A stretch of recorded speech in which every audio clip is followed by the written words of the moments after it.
Bismillahirrahmanirrahim. Assalamualaikum warahmatullahi wabarakatuh. Alhamdulillahilladzi hadana lihada wa ma kunna linahtadiya Allah. Asyhadu an la ilaha illallah wa asyhadu anna Muhammadan abduhu wa rasuluh la nabiyya ba'da. Qala Allah ta'ala fil Qur'anil Karim, ya ayyuhalladzina amanu kutiba alaikumus syiyam kama kutiba alal ladzina min qablikum la'allakum tattaqun. Amma ba'd. Alhamdulillah, hadirin sekalian yang dirahmati Allah, tanpa terasa bulan yang kita nanti-nantikan insya Allah sudah ada di depan mata dan kita akan memasukinya. Bulan yang dikatakan di dalam beberapa keterangan sebagai bulan tarbiyah, bulan pendidikan bagi kita sekalian. Dan salah satu di antara para ulama menyebutnya juga selain sebagai bulan tarbiyah disebut sebagai bulan jihad, bulan yang kemudian waktunya kita bermujahadah, waktunya kita melawan hawa nafsu. Dan salah satunya dalam sirah nabawiyah yang luar biasa menceritakan bagaimana kemudian bulan Ramadan hadir bukan untuk kemudian menurunkan atau mengurangi semangat dari kerja-kerja dan amaliyah kita. Justru pada bulan Ramadan Rasulullah SAW dan para sahabat mengalami beberapa peristiwa yang kemudian kita kenal sebagai ghazwah atau peperangan, yang baik itu kemudian secara terencana ataupun kemudian bagian dari qadarullah yang kemudian mengharuskan Rasulullah dan para sahabat ini kemudian menghadapi situasi peperangan. Tapi kemudian ada tujuan yang kemudian cukup menarik, bagaimana kemudian peperangan ini dihadirkan atau hadir dalam sirah nabawiyah. Dari ghazwah yang kemudian dikenal sebagai sebuah peristiwa peperangan yang dipimpin langsung oleh Rasulullah SAW, dan 3 di antaranya terjadi di bulan Ramadan, terutama perang Badr al-Kubra yang terjadi pada tahun 2 Hijriah.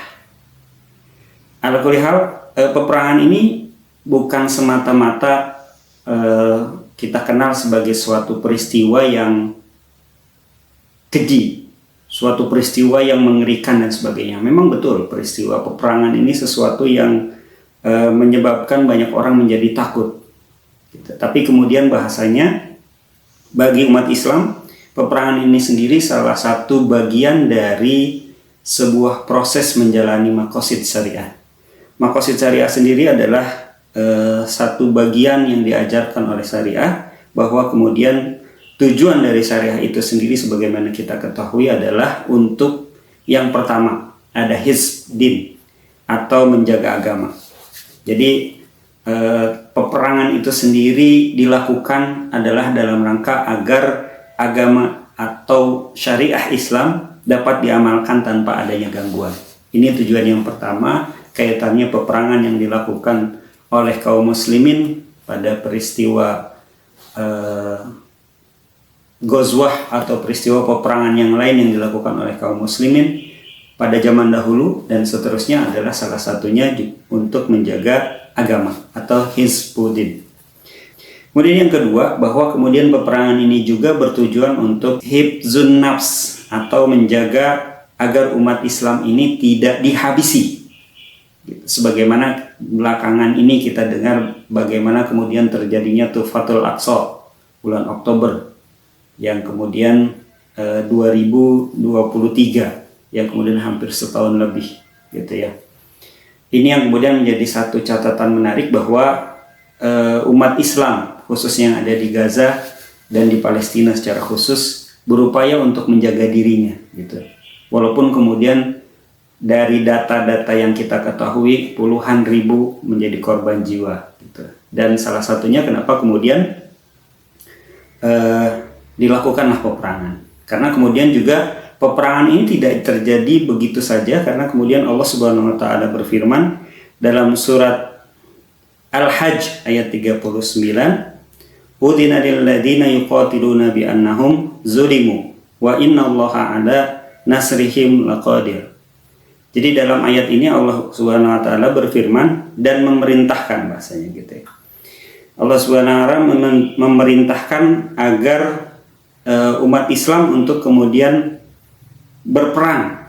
Berperang dalam artian bahwa karena kondisi yang memang membutuhkan hal itu gitu. Sebagaimana di dalam tafsir Ibnu Katsir dikatakan bahwa ayat ini diturunkan ketika kondisi umat Islam memang jumlahnya sudah cukup kuat, dan ini tidak, di beberapa ulama menyebutkannya ini sebagai ayat Madaniyah yang artinya turunkan di Madinah, yang kemudian kondisinya umat Islam sudah cukup banyak, sehingga kemudian tidak seperti kondisinya di Mekah.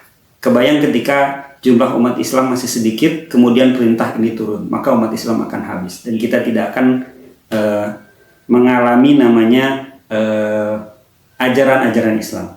Qadarullah, ala kulli hal kita juga bersyukur kemudian bagaimana perjuangan para Rasulullah dan para sahabat ketika di Mekah dengan begitu represifnya mencoba untuk bertahan. Ini salah satu bagian yang kemudian cukup menarik dari peristiwa-peristiwa peperangan ini. Adapun kemudian selanjutnya setelah tadi hifzuddin, kemudian hifzun nafs, juga ada kemudian yang ketiga adalah hifzul akal gitu. Jadi peperangan di dalam Islam itu sendiri juga adalah untuk menjaga akal. Apa yang dimaksud dengan menjaga akal? Karena kemudian dalam dimensi peperangan itu bukan hanya terjadi secara fisik, tapi kemudian juga secara mental melalui peristiwa yang salah satunya kemudian boykot, yang waktu itu peristiwa Perang Khandaq salah satunya, yang kemudian tidak terjadi peperangan secara fisik, tapi kemudian terjadi boykot yang luar biasa, fisik dan mental yang kemudian benar-benar terkuras. Dan ini salah satu bagian yang kemudian dilakukan, diantaranya juga untuk menjaga akal. Kekiniannya kalau kita kemudian mengambil pelajaran dari yang disebut dengan hifzul akal ini juga adalah yang tanpa kita sadari melalui media-media yang lebih canggih dengan perang-perang pemikiran. Ini menjadi satu catatan buat kita.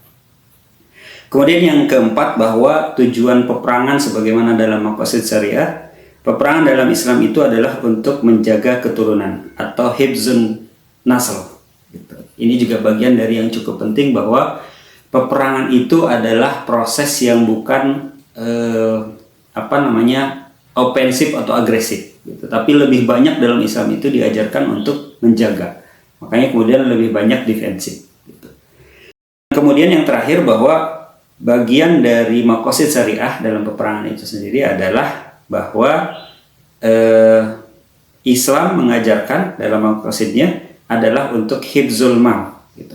Artinya untuk menjaga hak yang ada pada tangan kaum muslimin. Ini yang kemudian jadi cukup penting bagian dari peperangan. Jadi bukan semata-mata bahwa peperangan ini agresif, ofensif, menjajah dan seterusnya, yang kemudian melakukan sebuah proses yang menindas dari pihak yang lain.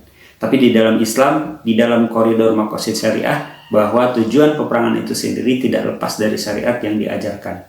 Ini sebagaimana kemudian nanti di waktu-waktu ke depan kita akan bahas terkait tentang peperangan dan hikmah-hikmah di dalamnya yang sangat luar biasa, yang bukan hanya kemudian kita melihat keluarbiasaan Rasulullah SAW sebagai sosok teladan yang terbimbing oleh wahyu, tapi juga sifat-sifat kemanusiaan dari Rasulullah SAW ditunjukkan betul, yang kemudian kita akan banyak belajar dari peristiwa-peristiwa yang terjadi pada Rasulullah SAW ini. Sesungguhnya sangat manusiawi dan sangat bisa untuk kemudian kita contoh. Wallahu a'lam bishawab. Demikian, mudah-mudahan kita banyak belajar dan bersiap diri dalam perang melawan hawa nafsu, terutama karena juga bulan Ramadan dikenal sebagai syahrul jihad. Waktunya kita bermujahadah untuk kemudian mempersiapkan diri menghadapi masa-masa yang akan datang. Wallahu a'lam bishawab. Lahkum rabbik fala takunanna min tarin. Billahi taufiq wal hidayah. Assalamualaikum warahmatullahi wabarakatuh.